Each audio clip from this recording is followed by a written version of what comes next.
Tulog na, hayaan na muna natin sila. Friends, are you still sleeping well?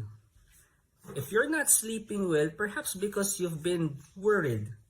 So worried about the things happening sa you. You are worried about the future. You are worried about your struggles, your problems. But listen to this. Today, God is telling you, He is still in charge. He is your watchman. Trust your watchman. Trust God.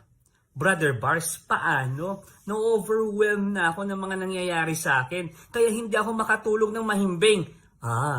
Good question.